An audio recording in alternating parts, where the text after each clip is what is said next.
Hello, welcome to square talks. నేను హర్షిత. ఇవాళ మనతో పాటు ఉన్నారు psychologist Shivachandana garu. Hello madam. Hello Harshitha. Malkajgiri Secunderabad government కాలేజ్లో ఒక సంఘటన జరిగింది. ఒక 17 years గర్ల్ ఎగ్జామ్కి 40 minutes లేట్ వచ్చింది. దాంతో ఎందుకు లేట్ అయింది అని ఆ టీచర్ అడగడంతో, మాకు ఇంట్లో మా నాన్నగారికి ఒంట్లో బాగాలేదు మరియు నాకు పీరియడ్స్ వచ్చాయి అనడంతో ఆ టీచర్ అప్పుడు ఇలా అంది, ఏమనంటే పీరియడ్స్ వచ్చాయా ఏది చూపించు అంటే, ఆ అమ్మాయి మనస్తాపంకి గురయ్యి ఏడ్చి నెక్స్ట్ డే మార్నింగ్ బ్రెయిన్లో బ్లడ్ క్లాట్ అవ్వడంతో చనిపోయింది. ఇలా ఏడ్చి స్ట్రెస్ అవ్వి బాధపడడం వల్ల కూడా బ్రెయిన్లో బ్లడ్ క్లాట్ అయి చనిపోయే స్థితి ఉంటుందా? మీరు ఫస్ట్ ఇక్కడ ఏం జరిగింది అనేది మనం అర్థం చేసుకుంటే, ఆ అమ్మాయి 40 minutes లేట్ వచ్చింది. అవును. క్లాస్కి 40 minutes లేట్ వచ్చినందుకు మేడం ఇలా పాయింట్అవుట్ చేశారు, పీరియడ్స్ వచ్చాయా చూయించు అని అంటాం. ఇలా ఇంత చనిపోయేంత బ్రెయిన్లో బ్లడ్ క్లాట్ అయ్యి అనే డౌట్ వస్తుంది అనమాట ఎవరికైనా. బట్ ఇక్కడ మనం డివైడ్ చేసి చూసినప్పుడు ఏంటంటే, ఫస్ట్ బయోలాజికల్గా ఆ అమ్మాయికి పీరియడ్స్ ఉన్నాయి. స్ట్రెస్ అనేది ఎంత ఎక్కువ ఉంటుంది అనేది మనకి దూరం నుంచి చూసినప్పుడు అర్థం కాదనమాట. అవును. ఏంటి ఒక్క మాటే కదా, అందరినీ అంటున్నారు కదా, ఈ అమ్మాయితో మిగతా వాళ్ళు కూడా ఉన్నారు, ఈ అమ్మాయి ఎందుకు ఇంత బ్లడ్ క్లాట్ అయి చనిపోయేంత స్ట్రెస్ ఈ అమ్మాయికి ఎందుకు వచ్చింది అని అనిపిస్తుంది.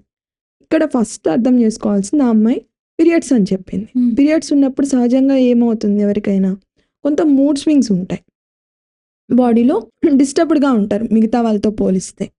అండ్ సెకండ్ ఏంటంటే, 40 minutes లేట్ అయింది అంటే 40 minutes నుండి ఆ అమ్మాయి టెన్షన్ పడుతూ వస్తుంది. ఇప్పుడు 40 minutes వాళ్ళ స్కూల్ టైం 9కో 10కో ఉంది. ఎవరైనా ఒక 10 minutes లేట్ అయితే ఈ 10 minutesలో టెన్షన్ పడతాం కదా, ఆన్సర్ ఏం చేయాలి, ఎవరిని అడుగుతారు కదా అనే టెన్షన్ ఉంటుంది. అలా టెన్షన్ ఆ అమ్మాయి more than 40 minutes పడింది. more than 40 minutes తను టెన్షన్ పడుతూ వచ్చింది. సో ఇంత టైం తను స్ట్రెస్లో ఉందన్నమాట. పీరియడ్స్ ఉన్నాయి, ఇంత టైం స్ట్రెస్లో ఉంది. అండ్ టీచర్కి తను ఆన్సర్ చేసినప్పుడు ఏమన్నారు, పీరియడ్స్ వస్తే ప్రూఫ్ ఏంటి చూయించు అన్నారు. చూయించు అని క్వశ్చన్ చేశారు అంటే ఏం కమ్యూనికేట్ అవుతుంది, నమ్మట్లేదు, నువ్వేదో అబద్ధం చెప్తున్నావు, పీరియడ్స్ అనేది ఒక వంకలా వాడుతున్నావు. నిజంగా నమ్మిన వాళ్ళు పీరియడ్స్ అంటే చూయించు అన్నారు కదా, ఇన్ జనరల్ ఎవరు అన్నారు, అడిగారు అంటే వాళ్ళు నమ్మకుండా అడుగుతున్నారు, అర్థమవుతుంది కదా. సో ఇక్కడ నమ్మట్లేదు, ప్రూవ్ చేయమంటే చూయించలేరు కదా, రైట్. సో అది కొంత డిసప్పాయింట్మెంట్ అనమాట, అది బాధ కలిగిస్తుంది ఎవరికైనా. అండ్ ఇంకొకటి ఏంటంటే, తను ఫస్ట్ బయోలాజికల్గా ఇబ్బంది ఉంది, సైకలాజికల్గా తను టెన్షన్ పడుతూ వచ్చింది, క్లాస్లో అందరి ముందు చూయించు అన్నారు. ఇది ఎలా ఉంటుందంటే, టీనేజ్కి వచ్చిన పిల్లలు ఎవరైనా సహజంగా గుడ్ బాయ్ లేదా గుడ్ గర్ల్గా ఐడెంటిటీ కోరుకుంటారు. ఈవెన్ గుడ్ ఆర్ బ్యాడ్ కూడా లేదు, ఫస్ట్ ఏంటంటే ఈ అడాలసెంట్ ఏజ్లో ఒక ఐడెంటిటీ కావాలి వీళ్ళకి, either good or bad identity కావాలి. సహజంగా పిల్లలు ఎవరైనా ఏం ట్రై చేస్తారు, ఒక గుడ్ ఐడెంటిటీ కోసం ట్రై చేస్తారు. కానీ ఇక్కడ గుడ్ ఐడెంటిటీ దొరకట్లేదు. ఏమని ఇక్కడ అందరి ముందు ఏమని అన్నారు, నువ్వేదో అబద్ధం చెప్తున్నావు, నీ అబద్ధం నా దగ్గర నడవదు, నువ్వు ప్రూవ్ చేయి చూద్దాం, అదే కదా అక్కడ కమ్యూనికేట్ అవుతుంది. అంటే నువ్వేదో నన్ను మోసగించడానికి పీరియడ్స్ అని వంక వాడావు, ఏది చూయించు అన్నారు అంటే అలా ఇంటెన్షన్ ఉంటేనే కదా అంటారు, నమ్మితే అడగరు. సో నమ్మట్లేదు.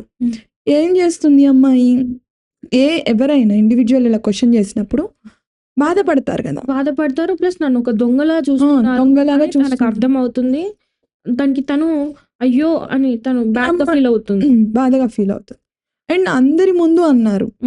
ఈ పియర్ ఇన్ఫ్లుయెన్స్ ఎలా ఉంటుందంటే, పిల్లలకి వాళ్ళని పర్సన్ టు పర్సన్, ఒక మనిషి తనని డైరెక్ట్గా అన్నదానికంటే పిల్లలు అందరి ముందు అన్నప్పుడు చాలా ఇన్సల్ట్గా ఫీల్ అవుతారు. అవును, చాలా ఇన్సల్ట్గా ఫీల్ అవుతారు. దట్టు ఈ టీన్లో ఉన్న పిల్లలు చాలా ఇన్సల్ట్గా ఫీల్ అవుతారు అనమాట. ఇప్పుడు పెద్దవాళ్ళు ఉన్నారు, ఆఫీస్లో అందరి ముందు తిట్టారు, వాళ్ళకి బాధ వేస్తుంది. కానీ వాళ్ళు ఏం చేస్తారంటే ఎంతో కొంత ఓకే ఇట్లా ఆ పరిస్థితి వచ్చింది, ఇట్లా అన్నారు, బాధపడతారు, కొంత ఓవర్కమ్ అవుతారు. బట్ పిల్లల విషయంలో ఏంటంటే చాలా ఎమోషనల్ అవుతారు. అంతమంది ముందు నన్ను పాయింట్అవుట్ చేశారు, సో వీళ్ళందరి దృష్టిలో నేను ఏదో అబద్ధం చెప్పిన దాన్ని అయ్యాను. ఏ ఇండివిజువల్కి జనరల్గా చూడండి, ఏ పర్సన్కి బ్యాడ్గా అనిపించుకోవడం ఇష్టం ఉండదు, అసలు ఇష్టం. పిల్లలకి అస్సలే ఇష్టం ఉండదు. అలాంటిది పిల్లల్ని అందరి ముందు, దట్టు తన ఏజ్ గ్రూప్, తన క్లాస్మేట్స్ ముందు అన్నప్పుడు వీళ్ళందరూ రేపు ఆ ఇష్యూ పాయింట్అవుట్ చేసి అదిగో చూడు నిన్ను ఇలా అన్నారు అని వాళ్ళల్లో వాళ్ళు మాట్లాడుకుంటారు పిల్లలు సహజంగా. ఇలాంటివన్నీ తనకి తెలుసు ఉంటాయి కాబట్టి ఏ ఇండివిజువల్ అయినా, వర్షిణియే కాదు ఏ అమ్మాయి అయినా కూడా, ఈవెన్ అబ్బాయి అయినా అందరి ముందు ఇట్లా లేపి టీచర్ పాయింట్అవుట్ చేసి తిట్టినప్పుడు చాలా బాధకు గురవుతారనమాట. అండ్ ఫోర్త్ ఇష్యూ వచ్చి ఇక్కడ వాళ్ళు ఇట్లా అంటమే కాకుండా నువ్వు ఇలా చేసావు కాబట్టి, అంటే లేట్గా వచ్చావు కాబట్టి ఇంటర్నల్ మార్క్స్ తగ్గిస్తాను, ఇంటర్నల్ మార్క్స్ అని తగ్గిస్తాను, అందరికీ 20 40 వేస్తే నీకు అంత వెయ్యను, తక్కువ మార్క్స్ వేస్తాను. ఇన్ జనరల్ చిన్నప్పటి నుంచి పిల్లల అప్బ్రింగింగ్ ఎలా ఉంటుంది, మీరు బాగా చదువుకోవాలి, చదువుకుంటే మంచి మార్కులు వస్తాయి, మీ లైఫ్ బాగుంటుంది, పేరెంట్స్ అదే చెప్తారు, టీచర్స్ అదే చెప్తారు. ఏ ఎల్డర్స్ అయినా కూడా సహజంగా పిల్లలకి ఏం చెప్తారు, చదువుకునే పిల్లలకి మీరు బాగా చదువుకోవాలి, మంచి మార్క్స్ తెచ్చుకోవాలి, మంచి మార్క్స్ తెచ్చుకుంటే మంచి జాబ్ వస్తుంది, మీ లైఫ్ చాలా బాగుంటుంది. నిజంగా ఉంటుందా ఉండదా అనేది తర్వాత చెప్పడం ఏం చెప్తారు, బాగుంటుంది అనే ఒక ఇమేజ్ వీళ్ళు క్రియేట్ చేస్తారనమాట. క్రియేట్ చేసినప్పుడు ఏంటి, ఎవరికైనా బాగుండాలనే కదా ఉంటుంది.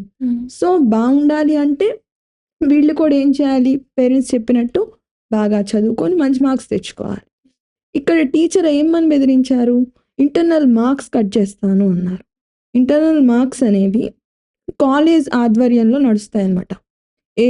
ఏ కాలేజ్కైనా కూడా ఇంటర్ వాళ్ళకి మార్క్స్ అనేవి కాలేజ్ వాళ్ళు పంపిస్తారు, ఏ కాలేజ్లో పిల్లలు చదువుతున్నారో వాళ్ళు పంపిస్తారు. సహజంగా ఏముంటుందంటే ఇంటర్నల్ మార్క్స్ కొంచెం ఎక్కువ వేస్తారు, ఎవరు కూడా కాలేజ్ వాళ్ళు వాళ్ళ పిల్లల్ని వాళ్ళు తగ్గించుకోరు కదా. సో ఎక్కువ స్కోరింగ్ ఇంటర్నల్స్లో ఉంటుంది. ఎక్స్టర్నల్ పేపర్ కష్టంగా వచ్చినా ఒకవేళ కొంత నార్మల్ అటెంప్ట్ చేసి ఓవరాల్ ఎక్కువ పర్సంటేజ్ వస్తుంది అనమాట. ఇన్ జనరల్ బయట ఉన్న సిచ్యువేషన్ అనమాట ఇది. ఇక్కడ ఇంటర్నల్ మార్క్స్ నేను తగ్గిస్తాను అన్నప్పుడు వీళ్ళు ఇప్పటి వరకు ప్లాన్ చేసుకున్న ఫ్యూచర్ ఏదైతే ఉందో అది కొలాప్స్ చేస్తున్నాము, నువ్వు మేము పెట్టిన రూల్ ఏదైతే ఉందో అది నువ్వు ఫాలో అవ్వలేదు కాబట్టి నీకు ఇక్కడ మార్క్స్ తగ్గిస్తున్నాము. నిజానికి ఇంటర్నల్ మార్క్స్ అనేవి ఆ ఇంటర్నల్ టెస్టుల్లో వీళ్ళ పర్ఫార్మెన్స్ బేస్డ్గా ఉంటుంది కదా. ఇంజనీరింగ్ కాలేజెస్కి వచ్చేటప్పటికి 10 మార్క్స్ అటెండెన్స్కి ఇస్తారు, 30 ఏమో ఇంటర్నల్ ఎగ్జామ్స్కి ఇచ్చి 10 మార్క్స్ అటెండెన్స్కి ఇస్తారు. ఇలా ఇంటర్నల్ మార్క్స్ అనేవి ఉంటాయి అన్నమాట. సో ఇంటర్నల్ మార్క్స్లో తక్కువ వస్తే వీళ్ళకి ఓవరాల్ పర్సంటేజ్ తగ్గుతుంది. వీళ్ళు ఫ్యూచర్ వీళ్ళు అనుకున్నట్టుగా కావాలంటే వీళ్ళకి ఏదో ఎక్స్పెక్టేషన్ ఉంటుంది, ఇలా నేను చేస్తే ఇలా ఉంటుంది, అదంతా కొలాప్స్ అయింది కాబట్టి వెంటనే ఏమవుతుందంటే బాగా డిప్రెస్ అవుతారు పిల్లలు. తర్వాత పంపించేశారు, 4 అయిపోయింది, తను ఏడ్చింది, నార్మల్ 4కి వాళ్ళ సిస్టర్ చెప్పింది, 4 అప్పుడు నార్మల్గానే ఉంది, నేను తన్ని కలిసాను, ఏం అనిపించలేదు, కొంచెం బాధపడింది, నార్మల్గా ఇంటికి వచ్చేసింది అని. ఇంటికి వచ్చిన తర్వాత ఏమైంది, జరిగిన ఇన్సిడెంట్ వాళ్ళ మదర్కి చెప్పింది. మదర్కి చెప్పడము అంటే ఇన్ ద సెన్స్, ఇప్పుడు ఒక విషయం ఉంది, మీరు ఎగ్జామ్లో ఒక క్వశ్చన్ చదివారు, ప్రిపేర్ అయ్యేటప్పుడు ఒక క్వశ్చన్ చదివారు, ఎగ్జామ్లో ఒక క్వశ్చన్ రాస్తున్నప్పుడు ఎవరైనా ఏం చేస్తారు, రీకలెక్ట్ చేసుకుంటారు. రీకలెక్ట్ చేసుకున్నది అక్కడ పేపర్ మీద ప్రజెంట్ చేస్తాం. సో ఇంటికి వచ్చి తను వాళ్ళ మదర్తో చెప్పేటప్పుడు తను చెప్తుంది అంటే ఏమవుతుంది, బ్రెయిన్లో ఇష్యూ మొత్తం మళ్ళీ రీకలెక్ట్ అవుతుంది. సైకలాజికల్గా ఎలా ఉంటుందంటే నిజంగా ఇష్యూ జరిగిందా జరగలేదా అనే దానికంటే మన మైండ్లో ప్రాసెస్ అయినప్పుడు మనకి ఎమోషన్స్ మళ్ళీ ట్రిగ్గర్ అవుతాయి అన్నమాట. ఇది ఓసిడి క్లయింట్స్లో ఎక్కువ గమనిస్తాం, యాంగ్జైటీ కేసెస్లో కూడా ఇది ఈవెన్ డిప్రెషన్ వాళ్ళల్లో కూడా ఇది ఎక్కువ ఉంటుంది. రీకలెక్ట్ చేసుకున్నప్పుడు బాడీలో మళ్ళీ నెగిటివ్ ఎమోషన్స్ స్టార్ట్ అవుతాయి. సో తను ఇలా ఫాదర్కి బాగాలేకపోవడం, ఇట్లా పీరియడ్స్ ఉండడం, ఇవి మొత్తం మళ్ళీ రీకలెక్ట్ అయ్యాయి. అంటే మొత్తం మళ్ళీ ఫస్ట్ నుంచి లాస్ట్ వరకు పొద్దున్న తను ఏది ఫీల్ అయిందో అది మొత్తం మళ్ళీ ఫీల్ అయింది. టైం స్పాన్ తక్కువ ఉండొచ్చు, బట్ స్టిల్ తను ఫీల్ అయింది. ఇట్లా ఉన్నప్పుడు ఏంటంటే తను ఫస్ట్ ఏంటి, తను బయోలాజికల్గా పీరియడ్స్ ఉన్నాయి, పీరియడ్స్ ఉండి ఇంత స్ట్రెస్, మార్నింగ్ నుండి ఈవినింగ్ వరకు ఇంత స్ట్రెస్ ఫీల్ అయింది. అండ్ తను అకాడమిక్గా ఏమని చెప్పారు, నీ మార్క్స్ కట్ చేస్తామని. నీ మార్క్స్ కానీ సో తన ఫ్యూచర్ ఏంటి? మార్క్స్ కట్ చేస్తే బ్లాంక్ గా ఉంది. ఒక క్లారిటీ లేని పొజిషన్ అన్నమాట. ఇలా ఉన్నప్పుడు సైకలాజికల్గా వాళ్ళు చాలా డిస్టర్బ్ అవుతారు. బాడీలో నెగిటివ్ హార్మోన్స్ అనేవి రిలీజ్ అవుతాయి అన్నమాట అప్పుడు. సో ఇంత ప్రొలాంగ్డ్ టైం తను నెగిటివ్ ఎమోషన్ని ఫేస్ చేయడం వల్ల తను ఆ స్ట్రెస్ని తట్టుకోలేక బాడీ ఏం చేసింది, ఫైట్ ఆర్ ఫ్లైట్, ఫైట్ చేయడం కుదరదు, పారిపోవడానికి లేదు. 4 వరకు తను అదే పెయిన్ భరించింది. పొద్దున వెళ్ళింది, 40 మినిట్స్ లేట్గాను వెళ్ళింది. వెళ్ళిన తర్వాత ఇష్యూ ఒక 15 మినిట్స్ జరిగి ఉంటుంది.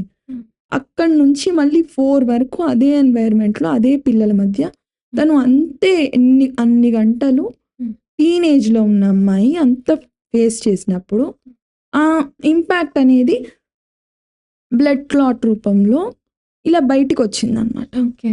ఈ లేట్ వచ్చిన విషయంలో ఈ స్కూల్స్ కానీ కాలేజెస్ కానీ ఈ లేట్ని ఇంత ఎందుకు స్ట్రెస్ చేస్తున్నారు? అది లైఫ్లో ఎలాంటి లేట్ ఫస్ట్ టైంకి రావడం ఎలాంటి ఇంపార్టెన్స్ని ఉంచుతుంది లైఫ్లో? సహజంగా ఎవరిమైనా ఏం చెప్తాము, ఒక టైం పెట్టుకొని ఆ టైంకి ఏదైనా స్టార్ట్ చేయాలి, ఈ టైంకి ఇది కంప్లీట్ చేద్దాము అని ఒక షెడ్యూల్ రాసుకుంటాం. ఒక ప్లానింగ్కి అంటే టాస్క్ ఈజీగా కంప్లీట్ చేయడానికి, ఎదుటి వాళ్ళతో కోఆర్డినేట్ చేయడానికి మనకి టైమింగ్ ఉన్నప్పుడు ఈజీ అవుతుంది అనమాట. అందుకని మనం టైమింగ్ అనేది సెట్ చేసుకుంటాం. బట్ ఈ టైమింగ్ అనేది ఎప్పుడైతే మస్ట్ అండ్ షుడ్ అయిందో కండిషన్ ఉన్నప్పుడు మనకి స్ట్రెస్ పెరుగుతుంది. అట్లా వెళ్ళకపోతే అవుట్పుట్ రాదు. అవుట్పుట్ రాకపోతే నేను నష్టపోతాను అన్న భయం ఎప్పుడు ఉంటుందో, సో అది పర్ఫామ్ చేయలేకపోయినప్పుడు మనకి ఇబ్బంది అవుతుంది. ఇంకొకటి ఆ టీచర్ వచ్చేసి ఆ అమ్మాయిని పీరియడ్ వచ్చిందా చూపించు అంటే, పీరియడ్ మీద తనకున్న అవేర్నెస్ కానీ తనకున్న సెన్సిటివ్ కానీ అక్కడ కనిపించట్లేదు.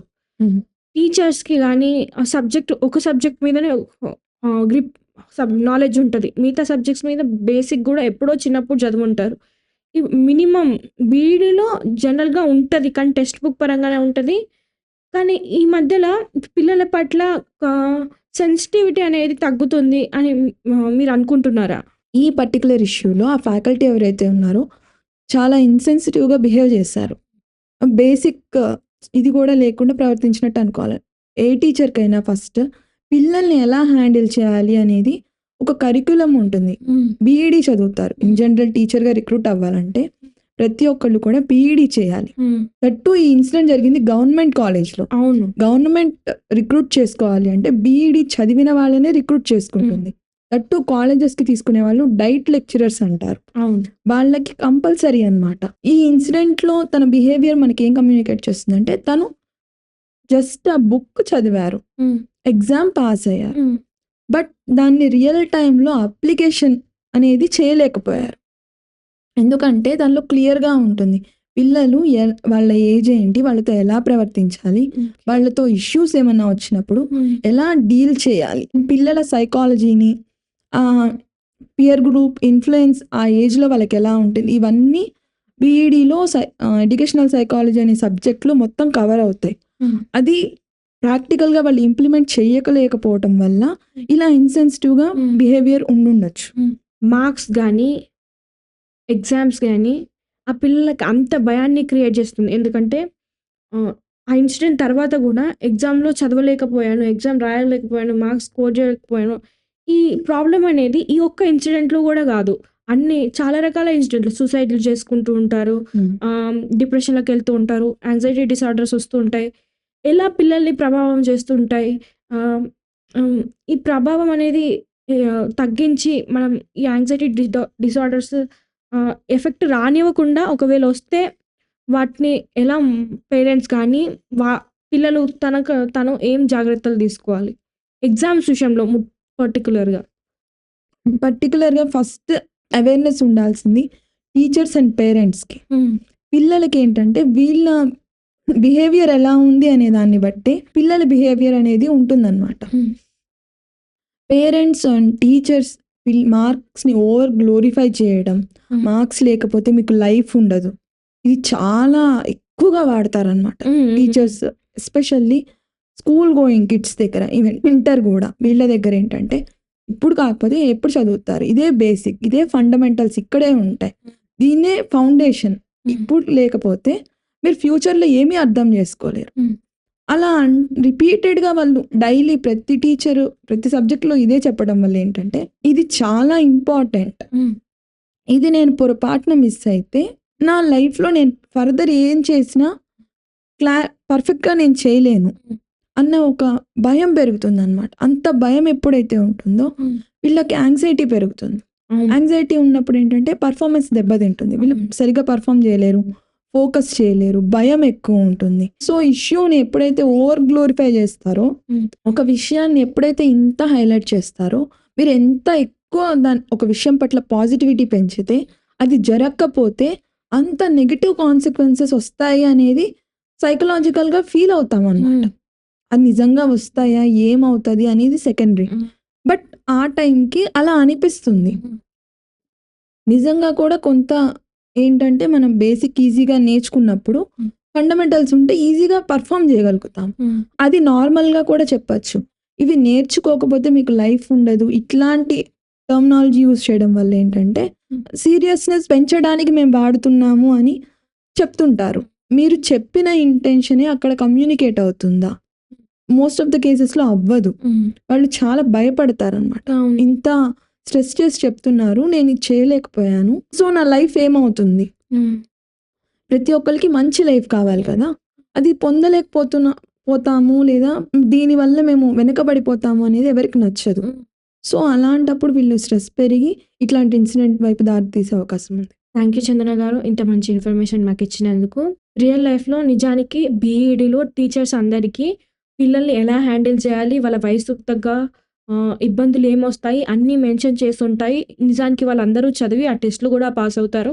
కానీ చాలా ఇన్సిడెంట్స్లో టీచర్స్ అనేది పీరియడ్స్ విషయంలో అది పిల్లలు అబద్ధం చెప్తున్నారు, ఒక ఎక్స్క్యూజ్గా వాడుకుంటున్నారు అనే కన్సిడరేషన్కి వస్తారు. ఈ ఒక్క ఇన్సిడెంటే కాదు, చాలా కాలేజీలలో కూడా పీరియడ్స్ వస్తే ఇది ఒక ఎక్స్క్యూజ్ వాడుతున్నావా, ఎందుకు, ఇది ఒక హెల్త్ ప్రాబ్లమే కాదు, ఇది నార్మల్ ప్రతి మంత్ వస్తూనే ఉంటుంది కదా అని చెప్పడం నేను చాలాసార్లు విన్నాను. ఇంకొకటి ఏంటంటే ఎగ్జామ్స్ అది జస్ట్ మన నాలెడ్జ్ని టెస్ట్ చేయడానికి అనే విషయాన్ని అదొక ఫేజ్ అంతే. లెర్నింగ్లో అదొక పార్ట్, అదే మొత్తం లెర్నింగ్ కాదు, అదే ఒక మొత్తం లెర్నింగ్ కాదు, లెర్నింగ్లో ఒక పార్ట్ అంతే. కానీ అదే లైఫ్, అది లేకపోతే మనం లేము అని పేరెంట్స్ కానీ సొసైటీ కానీ టీచర్స్ కానీ పిల్లలకు కమ్యూనికేట్ చేయడం వల్ల వాళ్ళకి ఇంకా లైఫ్ లేదు, వాళ్ళలో ఏదో ఒక లోపం ఉంది, ఆ లోపంతో మనం ఎగ్జామ్ పాస్ అవ్వకపోవడం లేదా ఎగ్జామ్స్లో తక్కువ మార్క్స్ రావడం అనే ఒక లోపం ఉంది, ఆ లోపం ఉండటం వల్ల వాళ్ళు బ్రతకలేరు. నిజానికి వాళ్ళు చాలా బాగా బతకగలరు, ఎగ్జామ్స్ కూడా రాయగలరు. ఈ యాంగ్జైటీ డిసార్డర్స్ ఉండడం వల్ల అంటే వాళ్ళంతా వాటిని తెచ్చుకోరు, ఇలాంటివి ఈ మిత్ నమ్మడం వల్ల వాళ్ళకి యాంగ్జైటీ అనేది పెరిగి నిజానికి వాళ్ళకి అంత కెపాసిటీ ఉన్నా, అర్థం చేసుకోగలిగే కెపాసిటీ, ఎగ్జామ్ రాసే కెపాసిటీ కలిగి ఉన్నా కూడా వాళ్ళు రాయలేకపోతుంటారు.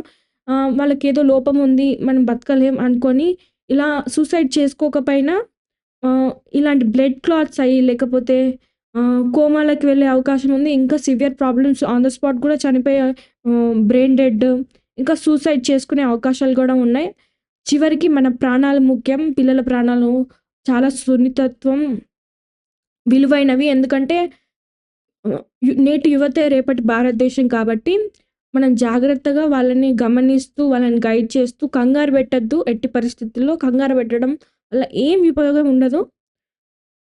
జాగ్రత్తగా వాళ్ళని గమనిస్తూ గైడ్ చేయాలి. తప్పులు జరుగుతాయి, చెప్పినా కూడా మళ్ళీ తప్పులు జరిగే అవకాశం ఉంది. అవి ఎంత జెన్యూన్గా ఉన్నాయి, ఎంత జెన్యూన్గా లేకపోతే వాళ్ళకి చెప్పాలి, చెప్పే ప్రయత్నమే చేయాలి తప్ప అది జరగాలి ఎట్టి పరిస్థితుల్లో అనే కండిషన్ మాత్రం వాళ్ళు పెట్టకూడదు. అలా పెట్టినప్పుడు ఇంకా మిస్టేక్స్ అనేవి ఎక్కువ జరుగుతూ ఉంటాయి.